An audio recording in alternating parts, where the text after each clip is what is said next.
It's like, seriously. Technology, you gotta love it. You do. You got to sit there and figure it all out. So anyway, this is going to be a fun show. The first show. The Why very the first heck? show. Why the heck, Mel, are we doing a Mindsetaholics podcast? Well, first of all, let's introduce ourselves because believe it or not everybody knows us. I know that's hard to believe, but not everybody knows us. Well, then they've been missing out. But anyway, That's okay. my view too. And from everybody who's worked with us together, that's the feedback as well. So let's just include and invite the other people in who have yet to discover how, as we're often told, how dynamic we are. All right. Well, with the mindset of Mindsetaholics, Mel, Yes. you introduce yourself. I am Melanie Asher. I am president and founder of Omical. I fractional chief marketing officer for many small businesses, typically in the B2B or companies that have complex sales space. Valerie and I met, 2 years ago? A little more than that. Yeah. And we've often been told when we do shows or we do interviews or whatever the case may be, we're the dynamic duo. And in working with business owners through various stages, whether it be they're going through the worst case scenario, they're getting ready to sell, they're preparing for investing, it's all about mindset.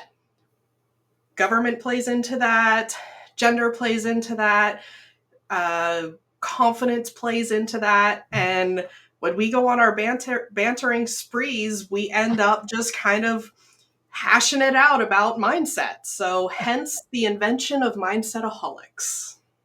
I couldn't have said it better myself. So the only thing I'll do is introduce myself for the exact same thing.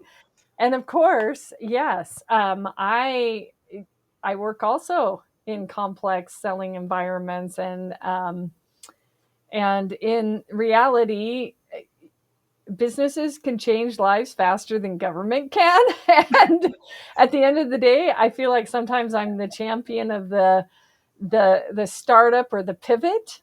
And sometimes you just don't know what you don't know, and you get your mind just so focused on just really focused on things that you don't need to be focused on.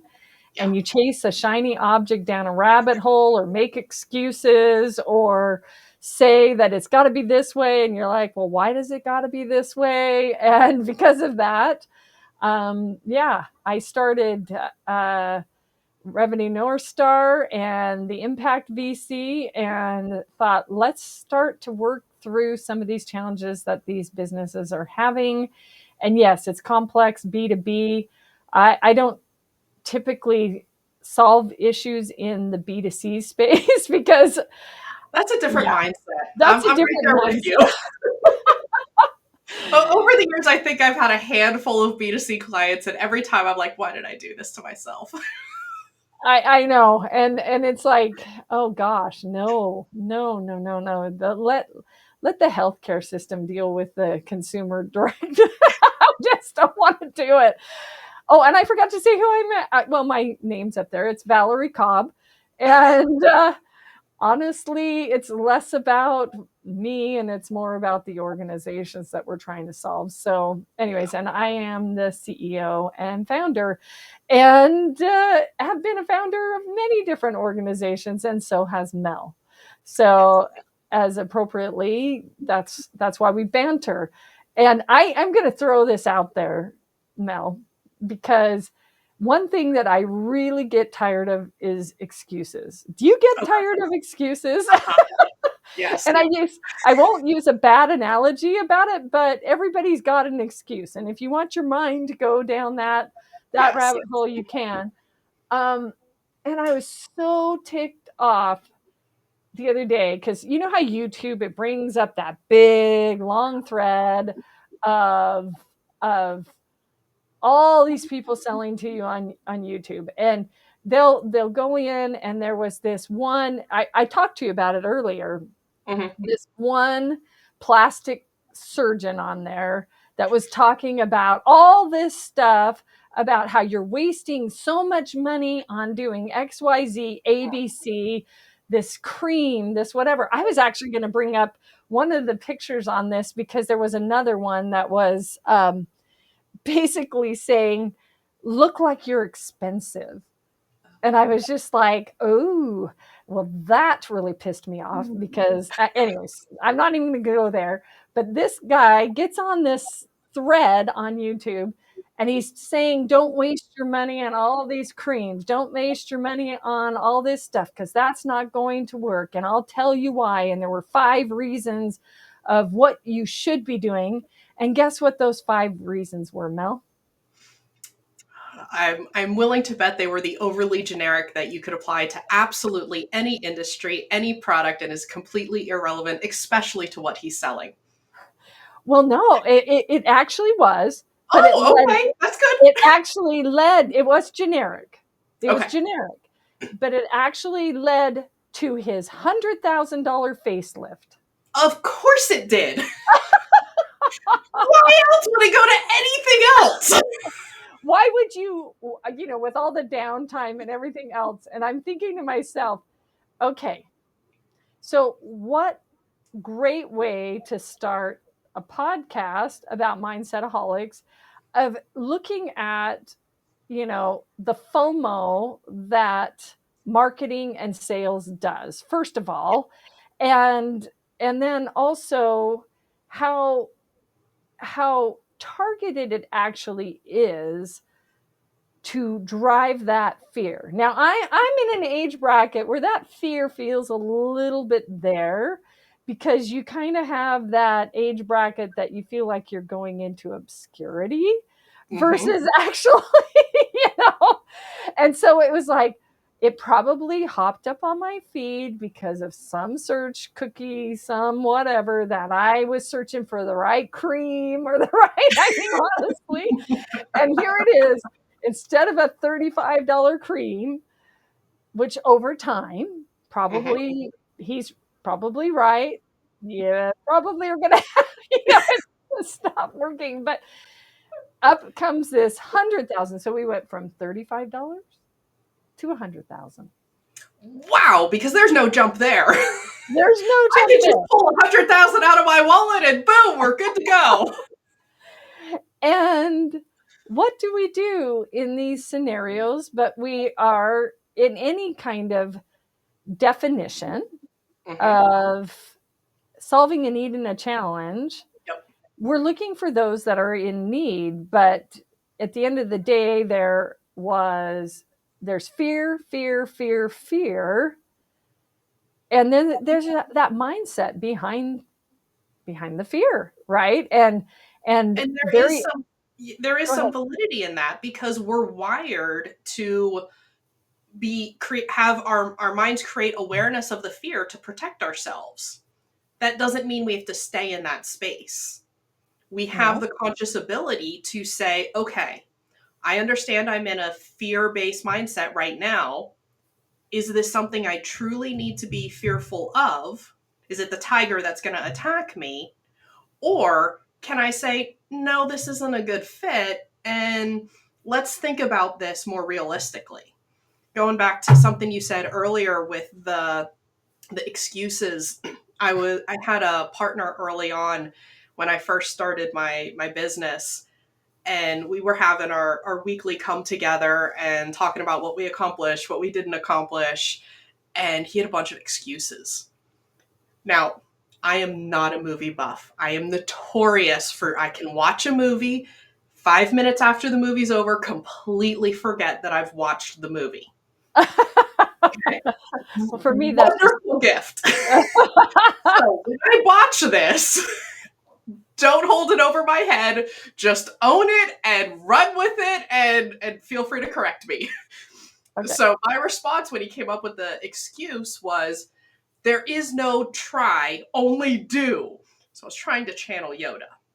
Oh, okay. And like I said, I told you I'm Oh, done I buying. should have gotten my Yodas, my baby Yodas out. What is it? Oh, Gogru or whoever that is. Anyways, go ahead. And he just looks at me, knowing full well that I have this weird thing with movies, and he just starts laughing. And he's like, you know what? You're right. I just sat here and spewed off a bunch of excuses, and I didn't even take that first step forward. Yeah. It's mindset. It's mindset to first try to excuse our behavior versus, Yep. especially if we're resisting something. So in the startup realm, when you're thinking about that, when they're either pitching investors or deciding whether to build or to continue on or to it becomes just excuse ridden, and I'm not going to say which Super Bowl, it dates us, whatever, but as we all, sorry to all the Super Bowl fans out there, I'm already going to, first of all, let's do a disclaimer of apologies. I am a tennis player. So Super Bowl, when I do a Super Bowl party, it is literally to socialize. I don't even, Yes, and to I'm watch right there with. commercials at so this, Well, we're doing good. We've already offended the Star Wars fans, and now we're offending the football no, fans. Grogu. I We're mean, come on. I was honoring the Star Wars fans. I should get up and get all my little Grogus running around. Anyways, or whatever it is. Maybe I'm saying the wrong. Anyways, to me, it's Baby Yoda, but I know it's not Baby Yoda, and I love him very much, and good. He's adorable, and I I honor the wholeheartedly agree. Just I honor movies the don't stick in Force. my head. I honor the Force. Okay, Yes, I do too. good Just vibes. like I said, Good vibes, right? yes, Okay. yes. Well, we'll channel those vibes as far as what we want to create with Mindsetaholics. That's right. Yoda vibes. Yoda vibes. So at the end of the day, one of the things that was interesting is somebody brought this up, and I'm about to post this on LinkedIn as well because of excuses. But there's this whole thing about, and I'm not going to say who the celebrities are because honestly, it doesn't matter. If you're only following a celebrity because you think they're a celebrity and they're all this amazing, great. I think they are amazing. But at the end of the day, it was this whole I hate you, I hate you, I hate you, I hate you, I hate you for all these reasons, right? Mm-hmm. Yeah. And at the end of it, it was just like, it's just excuses, Yep. right? I mean, that's the gist of it. I could memorize it and quote it. But the gist is a lot of times, like you said, it is, I'm not even going to try The because, excuse is easier. because, because, and when we get into talking about your mindset, we talk about self-loathing or limiting beliefs. I don't care if you're talking Freud, I don't care whichever psychobabble we're talking about, Yep. but in business we get these self-loathing behaviors, and actually say we actually exhibit it through excuses. Yep. Exactly. That's it. And the mindset is about addressing, it's the self-awareness that, oh, I'm creating an excuse as to why I'm not doing or I am doing something. Yeah. And I need to step back. I need to reflect on why I'm doing that. And is it the best appropriate behavior? You can read any business book out there. You can look at any self-help guru, and they're going to be all what I affectionately call as Valentine's Day vomit. And that's great. But Hey, guess I got what? a Valentine's card for, it is go ahead. It's one thing to look and say the nice, sweet, pretty things of being a business owner, growing a business. But the reality is, if you can't address the true realities of where your mindset is in how you're making decisions and how you're either getting done or not getting done, whatever it is you're doing, you're never going to make any progress. You're just going to be the dog chasing its tail. I think that that's one of the hardest things and concepts for people to understand. You Yeah. think about it. January, this is not new. January, we're all going to lose weight. By February, Mhm. we're all on some kind of drug to help us lose weight because we lost momentum and the challenge that you have is the commitment level, Yep. right? Why are we so afraid to commit to something? I mean, I deal with that in forecasting, and it's like with sales team members, they're like, oh, I can't do that quota. And I'm like, no one said you will do that quota, but gosh dang, could you at least commit to something with it, right? Come up with a way to do that. And we could talk about the mindset of top down, bottom up, blah, blah, blah, blah, blah, blah. But why are we so afraid, Mel, to commit? It's the accountability. It's what if we fail? Some people are afraid of fear of failure, others it's fear of success, and it's also the fear of the unknown. When you commit to something new, you don't know what's going to happen. You don't know what's going to change, and we'd rather have the the comfort and familiarity of what we're already going through is easier than the unknown. You know, Always.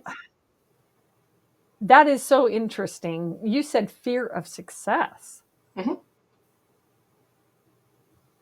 Fear of success. Let that hang in the air. We are, I have actually, I've thought about that. Yeah. I actually have thought about that, but not in that, not as concise as that. I know that I'm a big Jefferson Fisher fan, which he kind of was like this closet. He just went on and was trying to help people, and all of a sudden, boom, he was popular on YouTube. And I don't know. I don't know if it's his demeanor or whatever, but you just want to listen to him, right? And at the end of the day, he uses this very real story about having this anxiety attack on Yep. one of his interviews, and it was because he wasn't ready for success. Hmm. The weight of success. Think about it. When you become a celebrity, Yeah. how many emails do you get? How many everybody's barking down your tree? I mean, you and I are going to market with something right now, and I'm looking at some of these people and I'm going, oh my gosh, look at the thousands of organizations that are pinging these guys for either investment funds or for you name it. Everybody's got a great idea. It's almost like excuses. They all got a great idea, right? And many times the great ideas are pitched as excuses, and it's like, where do we fit in this? I know I've found myself going through that too. It's like, okay, do we really have a good idea? It seems like we do. The data backs it up. And yet at the same time, there's that initial, but we will be talking more about that as time goes on. We're going to have to Yeah. wrap up here. What thoughts do you have? Do you want to share as far as what Mindsetaholics will be or won't be? And then I'll follow up with my end of it. Like things we won't talk about. We're not going to focus on, Valentine's Day vomit. Yeah.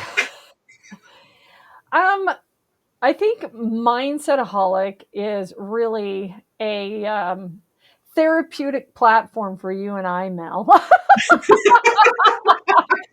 And if other people want to come along for the ride, I think you're right on that.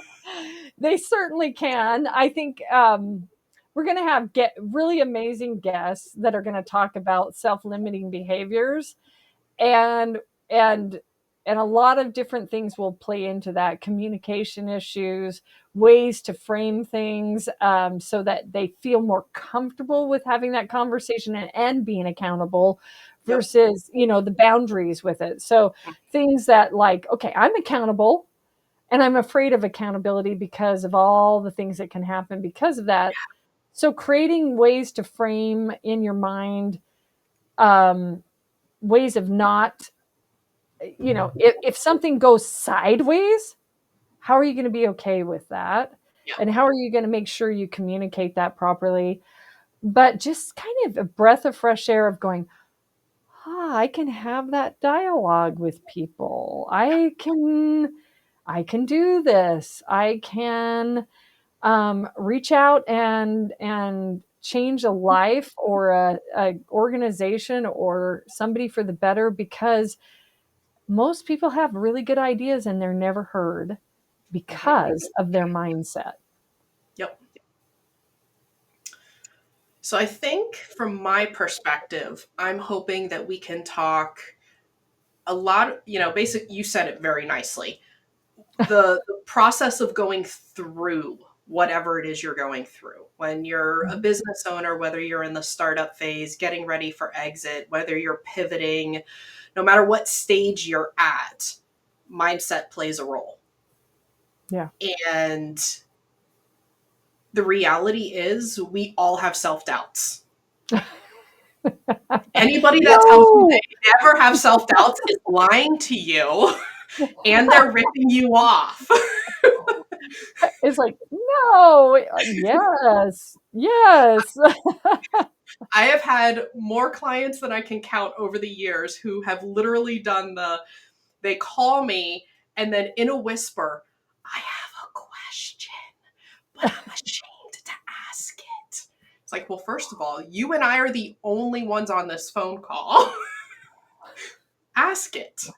And 99% of the time, it's a question I've heard multiple times before. But Oh, yeah. because society, because their team, because their family, because somebody has told them that it's inappropriate to see, think, or feel a certain way, they're ashamed or afraid to ask questions. And Yeah. if we can bring light to those questions and those situations to help other business owners and help you and I process what we're going through so we can grow our business, so we can grow our clients' businesses, I think this will be a success. And we'll tie in some Yoda and some other things too as we go. I was going to say we're going to do a little tear down of things we're seeing out there too, which will be kind of fun. Yes. We'll always be kind. That part we will never Yes. deviate from. Yeah. And at the end of the day, hopefully, like you said, hopefully we'll have a lot of fun in the and have it be a, I can't say, you kind of hit the nail on the head.